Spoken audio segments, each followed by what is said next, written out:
アークナイツ。誰か？御社のスタッフからここでいい暮らしができるって聞いたんだけどさ、寝食はただ、遊びも充実してるって。関係者以外立ち入り禁止？んなこと言うなよ。少しは私の顔を立ててくれよ。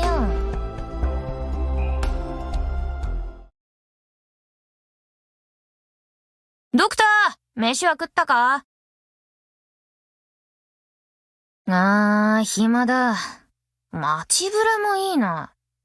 よし、決めた。出かけんぞ。おい、さっさと靴を履き替えんだよ。もちろん私と一緒に行くんだ。それ以外にあるか？つまんなそうな顔しやがって。やるよ。おもちゃだ。仕事中？仕事はつまんねえもんだろうが。気をつけろよ。ぼやっとしてたら、この小さな人形があっという間に消えてなくなるからな。腹減ったな。とはいえ、鍋を打つは安し、割烹するは堅しってな。うちの弟の中に一人料理上手がいてな。家族みんな集まった時に、なんか食いたいって言やすぐに作ってみせんだよ。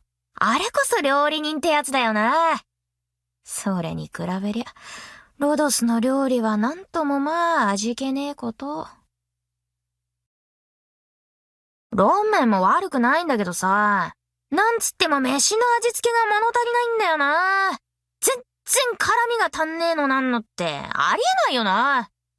いいか、辛みってのは生き方なんだ。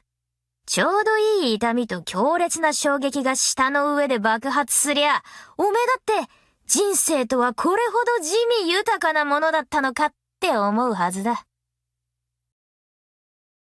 私のなりわいはな、元は生活に根付いた技術の一つだったんだ。でも私は属性の影響を受けやすいってことで、今となっちゃ戦火に身を焦がす羽目になってんだ。武器を手に持つ感覚にも慣れちまった。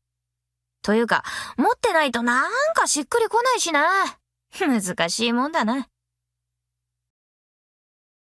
儀式が受け継がれてく理由は、儀式自体に何か意味があるからじゃなくて、それが人に与える意味の中にあんだよ。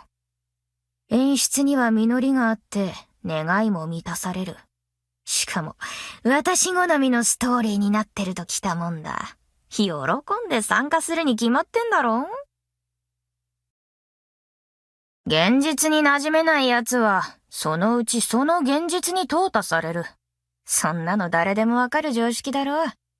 なのに、うちの兄弟姉妹に、まだ見栄を張ってる奴が何人もいる。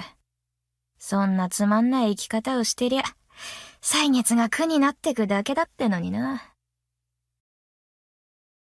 こんだけ長く生きてりゃ、夢もおぼろになるってもんだ。夢を見るよりもやるべきことがあって、だから生きてるって実感できるのかもな。生きるのは大変だけど、人が必死に生き抜く様はたまらなく好きなのさ。さーて、おめえに私の金床になる度胸はあるかな？家事はありふれた工芸に過ぎねえけど、昔の暮らしの起源の一つでもあるんだ。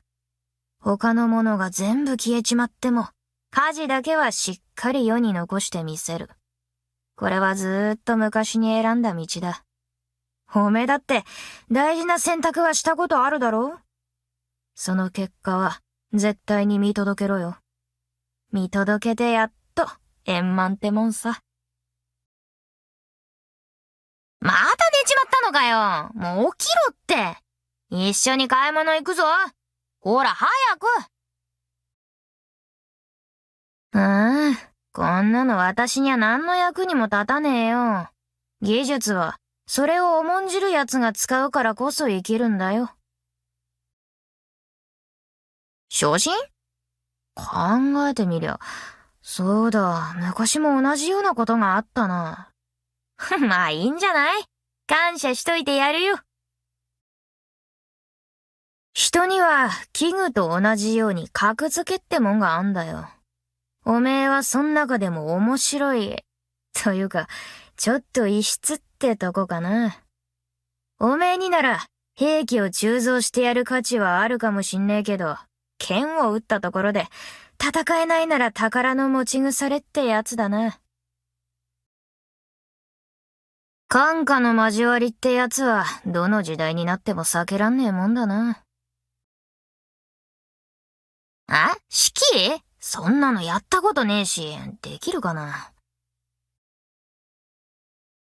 武器を撃つ鍛冶師はな、そいつで流れる血まで背負わなきゃいけないんだ。この剣でお前たちが生きる価値を、その肉体ごと切り裂いてやる。へえ、私にやるってか？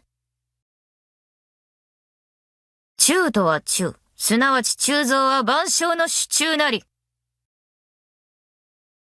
生殺の木、伊豆くんぞよく行使し相譲らん。さっさと片付けるぞ。死の矛を持って死の盾を通さばいかん。そしたら全部ドカンだ。私の体の内部は1400度にもなんだよ。命を据えて、誰かよく兵を去らんや。なぜこの私がお前ら劣等品のために時間を浪費しなくてはならないんだ。いいね。おめえの中にわずかな希望が見えたぞ。こんなつまみじゃ小腹だって膨れねえよ。おい、おめえやらかしたな。鋳造物に気泡が混じるのはやべえだろうがよ。みっともねえな。私が本気を出せば、お前たちに降りかかる危険は今の日じゃないかもしれないぞ。